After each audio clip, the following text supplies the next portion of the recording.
dossiers sensibles sur la coopération internationale distancés par des petits pays et qui ont des moyens beaucoup plus limités et qui ont des superficies minuscules. La diplomatie algérienne, elle est malade à cause de quoi? De corruption, népotisme, favoritisme, tous les dysfonctionnements de notre diplomatie algérienne. Nous avons commencé à les explorer ensemble. Nous avons parlé tout à l'heure des recrutements infondés, mercantiles, du favoritisme, du bniamisme, du clanisme.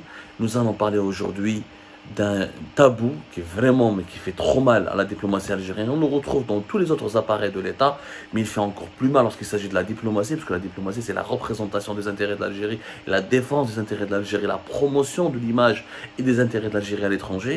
On a le droit d'être faillible et défaillant au niveau intérieur, au niveau interne, sur le front interne et à l'intérieur du pays. Nous n'avons pas le droit de se montrer fragile, faible, décadent et défaillant au niveau externe, au niveau de nos relations internationales, parce que c'est la vitrine du pays. Et c'est très important d'avoir une belle vitrine pour pouvoir assurer la stabilité, pour pouvoir drainer des investisseurs, des touristes et protéger nos intérêts à l'international.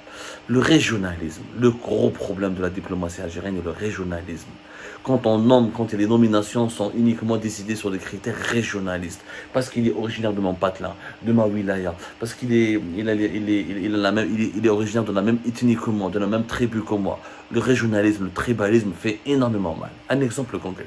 Mohamed Andar Daoud, l'ex-ambassadeur d'Algérie en France de 2020 2022. Gigli.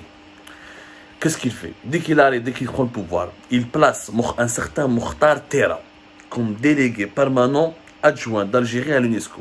Ou Alèche, parce qu'il est gigelé comme lui. Juste parce qu'il est gigelé.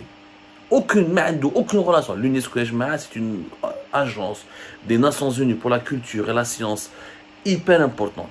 C'est elle qui classe les patrimoines culturels matériels et immatériels. C'est elle qui protège les sites culturels les plus importants du monde. C'est elle qui se bat pour le dialogue culturel et interreligieux, pour la paix dans le monde. C'est elle qui protège un petit peu la diversité culturelle du monde. Et la culture est l'outil le plus important en ce moment avec le sport pour le soft power. Tu as beau avoir l'arme nucléaire, la Corée du Nord a l'arme nucléaire, mais elle est beaucoup moins influente que beaucoup de pays qui n'ont pas l'arme nucléaire, comme la Thaïlande, ou comme l'Indonésie, ou comme la Malaisie, parce que ces pays-là, on travaille sur leur culture, ils exportent leur culture, ils exportent leur savoir-être, leur savoir-vivre, leur tradition, ils font des films, ils font des séries, il y a des œuvres artistiques. Très important la culture pour garantir le rayonnement d'un pays et pour garantir comment ce pays peut avoir suscité la sympathie auprès des étrangers pour les ramener vers lui, que ce soit et cet attrait culturel, cette attractivité culturelle peut se traduire par des investissements économiques, par le tourisme, par le tourisme d'affaires, le voyage des affaires et par ensuite donc une certaine empathie internationale pour ce pays-là qui lui permet de tirer bénéfice et d'en profiter pour son développement. حنا السيد راه جاب واحد جيجلي كيما باسكو جيجلي باسكو محمد عنتر داول جيجلي راه جاب مختار تيرا جيجلي هذه حكايه. La conséquence c'est quoi? روحوا شوفوا l'UNESCO comme le lobby marocain. L'actuelle directrice de l'UNESCO, Audrey Azoulay, est elle-même d'origine marocaine. C'est une d'origine juive marocaine chleu, une berbère marocaine mais juive. Audrey Azoulay, elle défend les intérêts du Maroc. Les Marocains ont pu placer, alors qu'elle était effectivement une femme politique française, etc. Mais elle est d'origine marocaine. Les Marocains ont su comment la fidéliser, la draguer, la séduire, comment la mettre dans leur gène et dans leur poche. Et elle défend les intérêts du Maroc comme pas possible. Et l'Algérie, qu'est-ce qu'elle a gagné? Rien du tout. Je venais à Wahed parce que Gigli, parce que l'autre Gigli, l'UNESCO, le lobby marocain, il massacre, il écrase l'Algérie au niveau de l'UNESCO. Nous n'avons jamais su défendre notre rayonnement culturel. Plusieurs sites culturels importants en Algérie devraient être inscrits au patrimoine de l'humanité. On n'a jamais réussi ce processus parce que nous n'avons jamais eu les bons représentants pour nous défendre et pour garantir la promotion de nos intérêts et de l'image de notre pays. C'est une catastrophe. Comment peut-on, à travers un tel acte de régionalisme, protéger et, encore une fois, protéger notre pays contre le vol des objets culturels? Il y a pas mal franchement, et je le dis, j'ai beaucoup de respect pour nos amis marocains, mais il y a toujours des disputes sur l'origine de certains aspects, sur certaines traditions, sur certaines chansons, certains arts, certains plats culinaires. Souvent, les Marocains font tout pour que tout ce qui est maghrébin soit inscrit au niveau de l'UNESCO comme étant un patrimoine marocain, alors qu'il s'agit, et on avait le Zelish récemment. Moualèche, parce qu'au niveau de l'UNESCO, alors que le Zellige il est aussi algérien que marocain, il est maghrébin, il est aussi en Tunisie, et ben les Marocains ont réussi à le faire croire à la communauté mondiale qu'il fait partie du patrimoine marocain, de la culture marocaine, et non pas de la culture algérienne et tunisienne, parce que l'Algérie, malheureusement, n'a jamais su comment se défendre auprès de l'UNESCO, parce qu'on n'a pas de bons représentants. Parce que M. Mokhtar Mohamed Andar Daoud, que nous avons dénoncé à maintes reprises sur Algérie Part, pour son incompétence, pour ses dérives, a juste placé un cousin à lui, ou même pas, un Jijli qui m'a parce que Jijli, حطوا. هذا ما كان. هذه هي الحكاية. Le résultat des courses, catastrophique. Zid.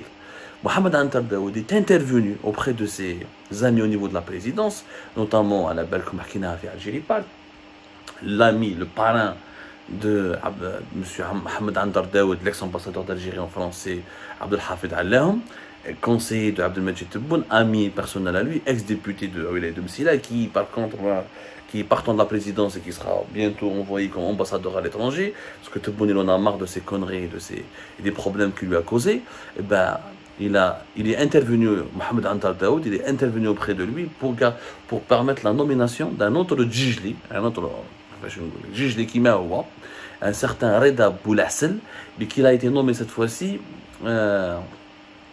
Il a été directement propulsé au directeur des ressources humaines. Directeur des ressources humaines de l'administration du ministère des Affaires étrangères. Alors qu'il n'a ni mérite, ni compétence. Il est juste connu pour sa capacité de nuisance. Il fait les complots, il darbe mal rachi, etc. Il semait la zizanie. هذا ما كان حطوا وعلاش حطوا له son poste parce qu'il est Jijli comme Mohamed Andar Daoud qui est l'ami du conseiller et l'ami de Tebboune Abdelhafid Allahoum. Voilà comment ça marche l'Algérie. Comment voulez-vous qu'avec une diplomatie pareille on résiste au lobby marocain, au lobby qatari, au lobby israélien, ou qu'on puisse se mesurer aux grandes puissances pour protéger nos intérêts. Donc c'est des petits cas qui étaient comme عليهم. Régionalisme شنو داير. جماعة جيجل تخدم جماعة جيجل، جماعة القبائل تخدم جماعة القبائل، جماعة تلمسان تخدم جماعة تلمسان، جماعة القسنطينة تخدم جماعة القسنطينة. Le régionalisme, c'est un sujet vraiment tabou. Il fait gravement, il fait des ravages au sein de l'administration algérienne. De l'armée, jusqu'à la garde communale. C'est un problème très grave.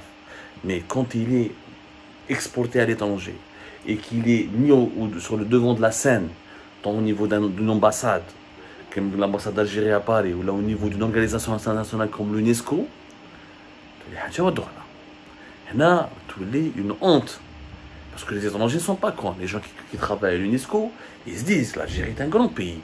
C'est un pays connu, célèbre, pour ses atouts, pour son passé révolutionnaire, pour son passé, la diplomatie algérienne des années 70, des années 80, c'était comme une école, un cas d'école, une école de formation. Il y avait pas mal de diplomates qui étaient excellents, qui ont marqué leur époque.